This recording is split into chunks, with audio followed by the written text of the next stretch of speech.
Took the bullet train to Guilin today, which took up most of the day. We did get an evening walk though, and there's lots lit up.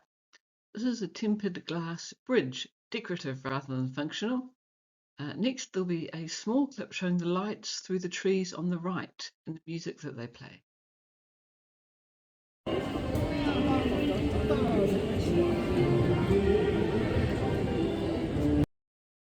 And this is it by day, not nearly as impressive. The hotel was very good. I think it was once three buildings with a fourth built to enclose it, as three of the internal walls look very much like they were once outside walls. The artwork in the corner was spectacular, if not for just being 9 stories high. This is the view from the hotel window. The landscape is made up of limestone casks, creating scenic mounds. The building in the back right is a theatre mimicking these shapes. Next is a video of a waterfall. It's 45 metres high and over 70 metres wide. It runs down the side of the hotel. The water recycles round. It runs for 10 minutes each day in the evening.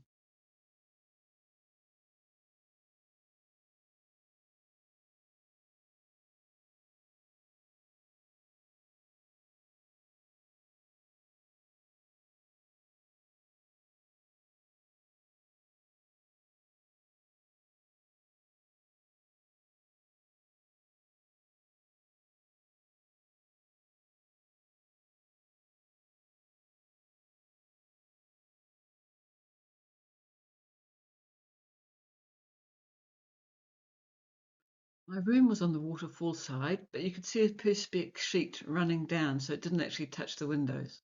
This is a hotel robot. Delivery people could put their food inside, tell it the room number, and it would go up the lift and deliver it. I shared the lift with one of these. It was interesting how it didn't need a key card to get to the right floor. More scenery from around the town. This tree at the right is a ginkgo. They can live several thousand years, and their leaves are identical on each side. I timed this one well with the boat coming through.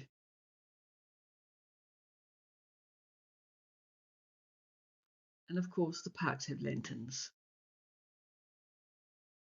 These men were fishing in a small pond. I noticed that there was graffiti on the bamboo. People carved their names or messages. It's considered bad form. Great place for Tai Chi.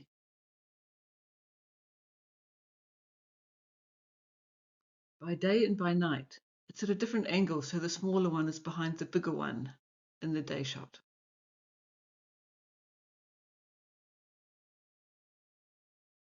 Today we had the option of a day tour to the Longji rice terraces.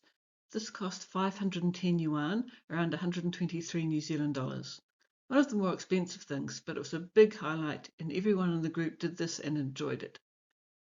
It was an hour or two maybe to get there, but this was the scenery. It's a big loop walk, steep and uneven in places. Hit pause if you like reading more information.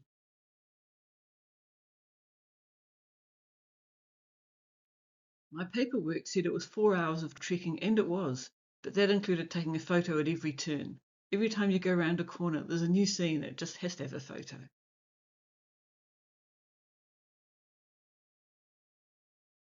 They look better from afar. Up close you can see the weeds. This is the path. It's not too bad, but there's no rails. But it would be a soft landing. We only ever saw one person working in the fields. Just can't stop taking photos.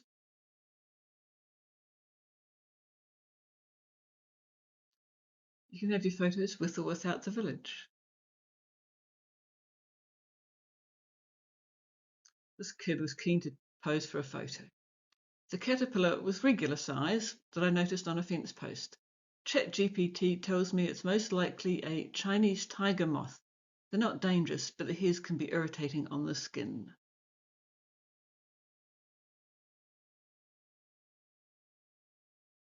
This is a Muscovy duck. Handy in a rice terrace as they like eating the little insects that cause harm to the rice. And hopefully it lived out its life doing that. After the climb, you have the option to get a buggy down to where you'll meet the group, of course, who may continue the loop. If you've had enough of walking, you can do this, but it will be quite a wait at the bottom, hour and a half maybe. The first half hour of the extended walk is flat, so you could walk that some and return to the buggy if you wanted.